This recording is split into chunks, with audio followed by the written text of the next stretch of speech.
सोमनाथ मंदिर भारत का गौरवशाली इतिहास और आध्यात्मिक धरोहर। नमस्कार और स्वागत है हमारे चैनल पर। आज हम आपको ले चलते हैं भारत के एक ऐसे मंदिर की यात्रा पर जो न केवल अपनी भव्यता के लिए प्रसिद्ध है बल्कि अपने गौरवशाली इतिहास और आध्यात्मिक महत्व के लिए भी जाना जाता है। जी हाँ, हम बात कर रहे हैं सोमनाथ मंदिर की, जो गुजरात के सौराष्ट्र क्षेत्र में स्थित है। यह मंदिर भगवान शिव के 12 ज्योतिर्लिंगों में से प्रथम है और इसे शाश्वत तीर्थ के नाम से भी जाना जाता है। गुजरात एक सांस्कृतिक और ऐतिहासिक धरोहर। हमारा भारत का खूबसूरत राज्य गुजरात अपने राजसी किलों और महलों, लुभावने राष्ट्रीय उद्यानों और पवित्र मंदिरों के लिए जाना जाता है। इस सांस्कृतिक रूप से समृद्ध राज्य के स्थानीय लोग अपनी परंपराओं से गहराई से जुड़े हुए हैं और अपने धर्म का पालन दिल से करते हैं। गुजरात का इतिहास अत्यंत समृद्ध और प्रेरणादायक है। दर्शनीय स्थल द्वारकाधीश मंदिर से लेकर कच्छ के महान रण तक, आश्चर्यजनक समुद्री राष्ट्रीय उद्यान से लेकर विस्मयकारी सूर्य मंदिर तक, यहाँ एक से बढ़कर एक दर्शनीय स्थल है। लेकिन इन सब में सबसे विशेष है सोमनाथ मंदिर, जिसके दर्शन किए बिना कोई भी तीर्थ यात्रा पूरी नहीं मानी जाती। सोमनाथ मंदिर एक परिचय। भगवान शिव का मंदिर। सोमनाथ मंदिर भगवान शिव को समर्पित है और यह भारत के सबसे महत्वपूर्ण आध्यात्मिक स्थलों में से एक है। सोमनाथ शब्द का शाब्दिक अर्थ है सोम के भगवान। दरअसल यहाँ विराजमान शिवलिंग की स्थापना सोम यानी चंद्र देवता ने की थी। प्राचीनतम मंदिर।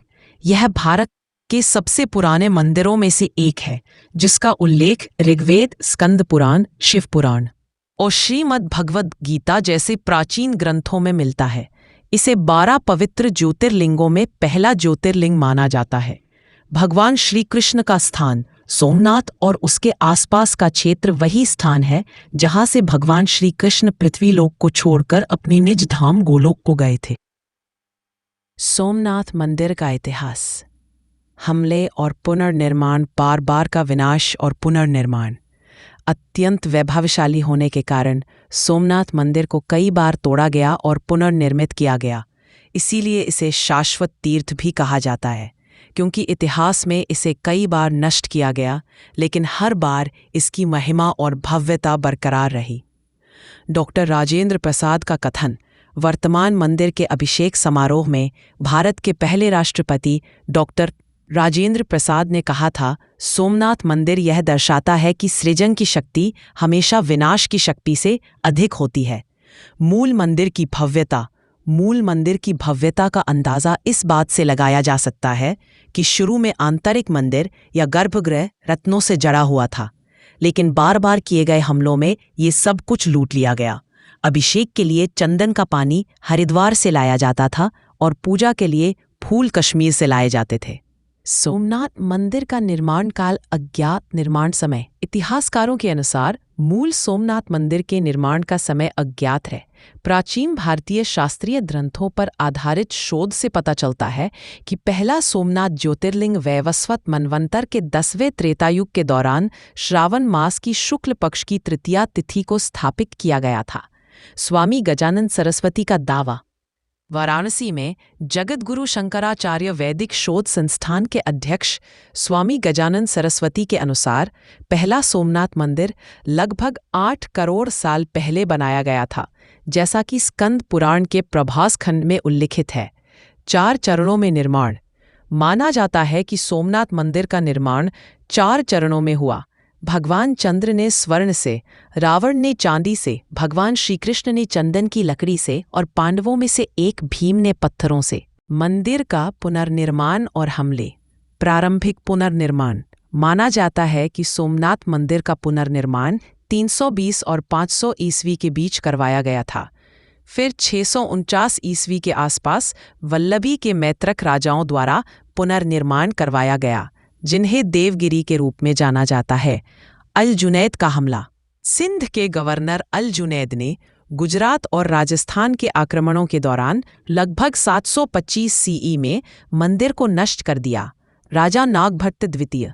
कहा जाता है कि राजा नागभट्ट द्वितीय ने 815 सीई में तीसरे मंदिर का निर्माण किया।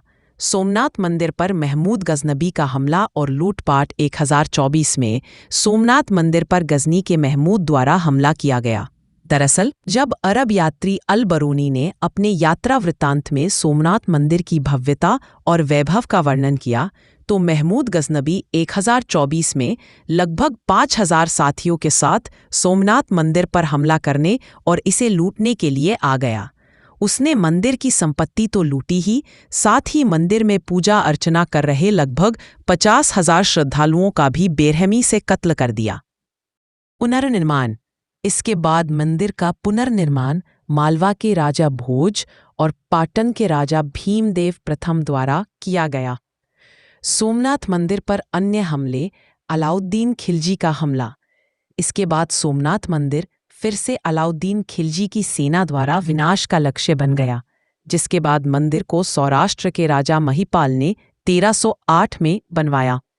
गुजरात सल्तनत के हमले। 1375 और 1451 में गुजरात सल्तनत के मुजफ्फर शाह प्रथम और गुजरात के सुल्तान महमूद बेगड़ा द्वारा मंदिर पर बार बार हमले किए गए। औरंगजेब का हमला। मंदिर को 1665 में औरंगजेब के हमलों का भी सामना करना पड़ा।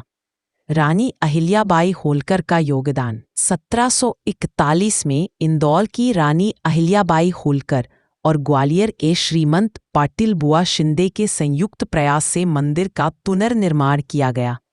अहिल्याबाई मंदिर पास में ही है। वर्तमान सोमनाथ मंदिर का निर्माण सरदार वल्लभ भाई पटेल का योगदान।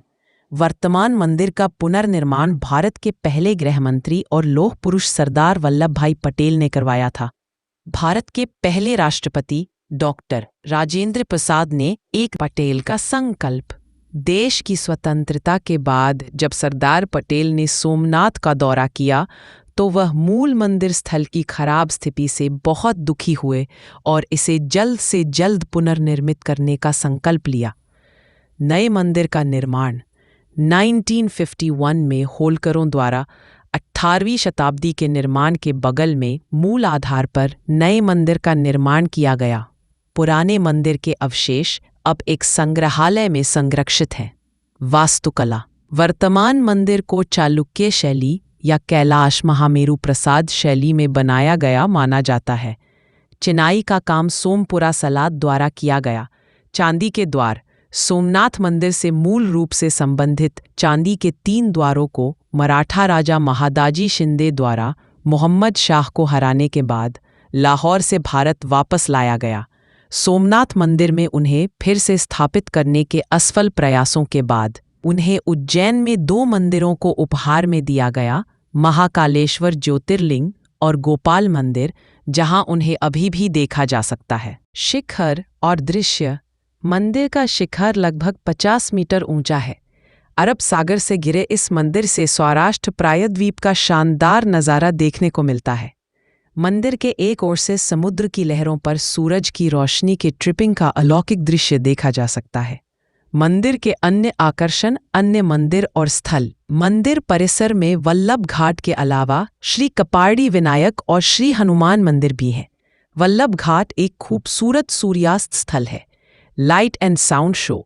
हर शाम 8 बजे से 9 बजे के बीच जय सोमनाथ नामक लाइट एंड साउंड शो प्रदर्शित किया जाता है, जो तीर्थयात्रियों को भव्य सोमनाथ मंदिर की पृष्ठभूमि और समुद्र की पवित्र लहरों की आवाज में एक अलौकिक अनुभव देता है।